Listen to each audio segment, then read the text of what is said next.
काली नजर। माँ, माँ। अरे क्या माँ माँ कर रहा है? बकरी का बच्चा है क्या? अरे माँ, मजाक छोड़ो। मुझे फाइनली वो मेन चौराहे वाली दुकान मिल गई है। अब देखना, आपका बेटा दुगनी स्पीड से पैसा कमाएगा।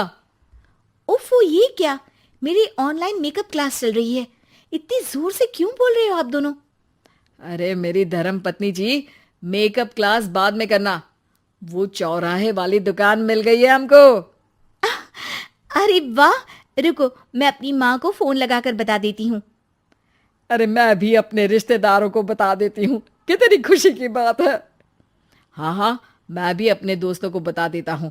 1 हफ्ते बाद रजिस्ट्री है। बस, घर में खुशी का मौका था। उन तीनों ने अपने अपने फोन उठाए और लोगों में बात फैलाना शुरू कर दिया। और रही सही कसर, श्वेता बहू ने अपने पड़ोस में सबको बताकर कर दी। अरे वर्मा आंटी, अब हम भी जल्दी कार ले लेंगे। घर का रेनोवेशन होगा और ठाट से रहेंगे हम भी। अरे, ऐसा क्या हुआ? लॉटरी बाटरी लग गई है क्या? अरे, इस बार चौराहे वाली मॉल में हमको भी दुकान मिल गई है।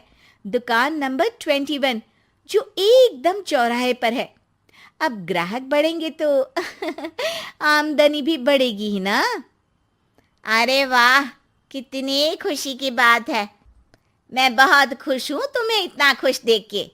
बाकी एक बात कहूँ, सबको मत बताते फिरना। किसी की नजर लग जाएगी तो खुशी की खबर वापस लौट जाएगी। हैं? ऐसे थोड़ी ना होता है। अब डरा रही हो। अरे सही कह रही हूँ। काली नजर कहते हैं इस चीज को, जब आप किसी को कुछ बताओ और वो काम बिगड़ जाए। अरे लेकिन मैं तो। तुमने सबको बता दिया ना? हाँ, फोन लगा लगा के। अब बच के रहना। काली नजर बड़ी खतरनाक होती है। श्वेता इतनी खुश रहती है कि वो वर्मा आंटी की बात पर ध्यान ही नहीं देती, जबकि पड़ोस में और भी लोगों से खुशी की खबर शेयर करती रहती है। अगले दिन राजेश बहुत दुखी होकर घर आता है। अरे बेटा, क्या हुआ? मुंह क्यों सूजा हुआ है? मधुमक्खी ने काट लिया क्या? माँ, वो दुकान किसी और के पास चली गई। किसी ने ज्यादा भाव लगा दिया। अरे पर बात तो आपसे हुई थी ना उस दुकान वाले की। हाँ, आज मैं टोकन अमाउंट देने गया था, तब मुझे पता चला। कोई आकर सुबह मुझसे पहले ही ज्यादा अमाउंट दे गया। काली नजर। क्या? क्या कहा? वर्मा आंटी ने समझाया था कि किसी को बताना मत, वरना काली नजर लग जाएगी। अच्छा, तुम्हें उनकी बात मान लेनी चाहिए थी। उनकी बात मान लेती, लेकिन उसके पहले ही सबको बता चुके थे ना हम तीनों।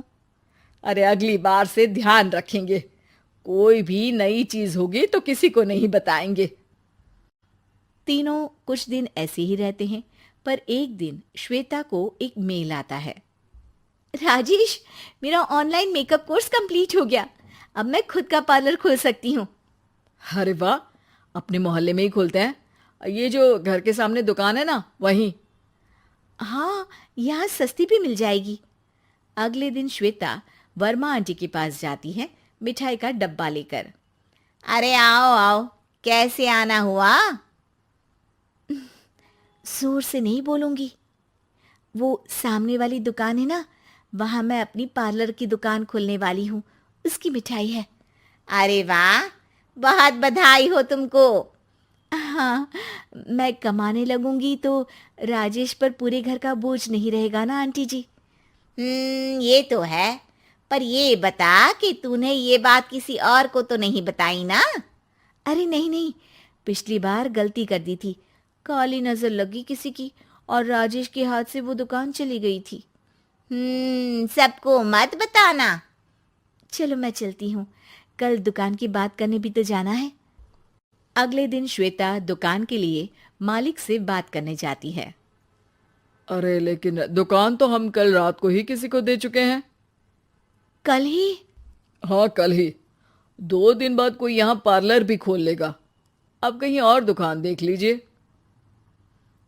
अरे पर हमको भी तो पार्लर ही खोलना था। हाँ भाई, ये एक ही दुकान है, आधी आधी तो नहीं दे सकता ना मैं। राजेश और श्वेता घर पर हताश होकर आ जाते हैं। इस बार तो किसी को बताया भी नहीं था, अब किसकी काली नजर लग सकती है। सुनो, तुमने माँ को बताया था क्या? अरे कैसी बात कर रही हो, माँ की नजर थोड़ी ना लगेगी। पक्का तुमने किसी को नहीं बताया था ना? सिर्फ वर्मा आंटी को बताया था, उन्होंने ही मुझे किसी को नहीं बताने को कहा। अरे यार, तुम भी सही हो, मेरी माँ को नहीं बताने को कह रही हो, पर वर्मा आंटी को बताना तुम्हें जरूरी लगा। अरे वर्मा आंटी ने ही तो काली नजर के बारे में बताया था ना, वो हमेशा हमारा भला ही तो चाहती है। मेरी माँ भी हमारा भला ही चाहती है। अरे पर चिल्ला क्यों रहे हो, बात नहीं कर सकते क्या आराम से? नहीं आता वो आराम से बात करना, और करना भी नहीं चाहता हूं मैं। दुकान जाने का दुख गुस्से में बदल गया था और राजेश और श्वेता में बात बंद हो गई थी। 2 दिन बाद मोहल्ले में पार्लर का इनॉग्रेशन हुआ, जिसमें मोहल्ले के सभी लोगों को बुलाया गया, पर श्वेता, राजेश और माँ नहीं जाते। माँ, अंदर आ जाओ, क्या देख रही हो? अरे नया पार्लर देख रही हूं अपने आंगन से। देखो, माँ को दूसरे का सुख देखने में कितना मजा आ रहा है, मेरा दुख नहीं दिख रहा इन्हें। यहाँ मेरा पार्लर भी तो हो सकता था। अरे चुप रहो यार, हर बात में लड़ाई क्यों ढूंढ रही हो? राजेश और श्वेता फिर बहस करने लगते थे। तभी माँ ने दोनों को बाहर बुलाया। अरे जरा देखो तो, दुकान चलाने वाले का बोर्ड पर नाम क्या लिखा है? श्रुति वर्मा। गाड़ी निकाले बेटा, हमें कहीं जाना है। काली नजर का इलाज कराने? राजेश अपनी बाइक निकालता है। तीनों ट्रिपलिंग कर रहे हैं। माँ राजेश को उस मॉल वाली दुकान पर लेकर जाती है जहां राजेश अपनी दुकान खोलने वाला था। यही दुकान लेना चाहता था ना तू? हाँ, पर इनको भी दुखी करने लेकर आई हो क्या यहाँ पर दुकान दिखाकर? वहां काफी नहीं था? अरे श्वेता, थोड़ा सब्र रख, अभी पता चलेगा कि हम यहाँ क्यों आए हैं। बता, इस दुकान चलाने वाले का नाम क्या है? अनुपम वर्मा। कुछ समझ में आया? वो दुकान वाली श्रुति वर्मा, ये दुकान वाला अनुपम वर्मा, और हमारे पड़ोस में हमने उस दुकानों के बारे में बताया किसको था? अब वर्मा आंटी को। मतलब वर्मा आंटी ही हमारा काम बिगाड़ रही है? नहीं नहीं, ऐसा नहीं हो सकता, ये बस इत्तेफाक है। राजेश अपना फोन निकालता है और श्रुति वर्मा और अनुपम वर्मा के नाम फेसबुक पर सर्च करता है, जहां ये दोनों ही वर्मा आंटी के रिश्तेदार होते हैं। श्वेता को समझ में आ जाता है कि वर्मा आंटी की ही नजर खाली नजर है। अब क्या करना है? कोई भी खुशी की खबर हो तो काली नजर से बचना है, यानी वर्मा आंटी से बचना है। अरे पर मुझे ये समझ में नहीं आया कि वो हमारे साथ ऐसा क्यों करेंगी। अरे बेटा, एक सीख है, दूर के आदमी को आपकी तरक्की से कम परेशानी होगी, पड़ोसी को ज्यादा। दोनों माँ की बात में हामी भरते हैं और अगला काम चुपचाप करने की कसम खाते हैं, ताकि आगे से वर्मा आंटी कोई काम ना बिगाड़ सके।